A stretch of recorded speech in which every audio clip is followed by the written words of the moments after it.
Well, here with me now is the former Scottish Labour leader and MP, Cathy Jimison, and Richard Walker, who's a former editor of the Sunday Herald and the National. Cathy Jimison, Andrew Wilson's report, what do you make of it? Well, I think it's been long awaited. It's been described as such, but I think from what I've seen in the hours, days since it's been produced, is that actually it raises a lot more questions for many sections of the independence movement, because I don't think it's really what many people on the left of the independence movement would have expected. They didn't expect or didn't want to see a report that says essentially 10 years of austerity beckons. That is a point, Richard, isn't it? I mean, all those thousands of people marching through Glasgow the other week, are they going to be really enthused by anything in this? Let's be like New Zealand. I think we need to understand what this document is and what it isn't.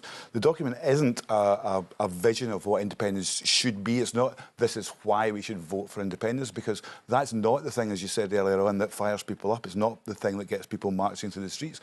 The thing for me and for many thousands like me that inspires them about independence is there's a chance to help make Scotland achieve its potential, and also to recreate the country as a fairer and more just country which better reflects our own values. So that's the thing that is a prize for us. But there's very little about fairness and justice and inequality in the report. In fact, almost nothing. Well, actually, that's not true, because the report casts what its recommendations in the framework of making a fairer and more just society. It actually explicitly rejects austerity, and it suggests increasing public spending, and again, it is very much in favour of increasing immigration. So it very much reflects the kind of country that we want to create. What it also does, though, is doesn't scare the horses, because what it has to answer is the questions that people quite rightly had about the economic parts of independence and the suggestion that are we going to be able to afford to recreate the country. Who are the horses for these purposes of this discussion? People who would be generally be in favour of creating the country in that way, but would want to be assured. Cathy's about to explode unless I let her in. But one thing, they would generally be. I'm being very quiet. They want to be assured that the economy can help us to afford to make those changes, and I think the document makes a good fist of doing that. I think, you know, I mean, I think if Richard's been honest about this, yes, of course, it was an attempt to produce a serious document, a weighty document, and the First Minister herself commissioned this. I think one of the questions is does she stand by what is said in the document about it does require austerity to get the deficit down in the way that they're talking about? And actually, I had this but the other thing, Gordon, is there was no discussion with the trade union movement around this about fairness and in terms of the workplace. To be fair to Andrew Wilson, he says that on his assumptions, you don't need austerity. You can have increases in public spending while getting the deficit down to 3%, which he thinks is manageable. So it's not true to say that he argues for austerity. He doesn't. I think the logical conclusion of some of the things that he's arguing about is that it would require a programme of austerity. And in fact, if you read some of the political commentators, Ian McWhirter today actually saying that if it went down this line, we would be almost like a world leader in belt tightening. And I don't really think that's where any of the independence movement saw we were going. And I think it is a major issue. It's a major issue not to have involved just to be fair, the STUC and the trade unions. What Ian McWhirter says is not what Andrew Wilson says. Now, you can argue, and many of the critics have, and as I asked him about earlier, you can argue that if anything went wrong, all the risks are potentially, or most of them, are on the downside. There are some on the upside as well. But that's not actually, Richard, what he's not arguing for austerity. No, he specifically rejects austerity, and he is arguing that we can increase our economy by encouraging more people to come here. But he's not arguing for Keynesian stimulus either. No, he's not. We should have learned that you can't cut your way to growth. No. And essentially... But he's not arguing for cuts. But the logic of some of the things that he is saying, or the findings of the report,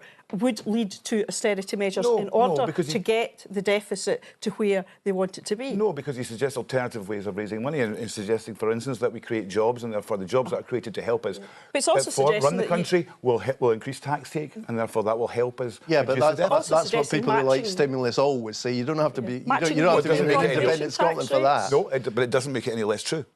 Okay. Yeah.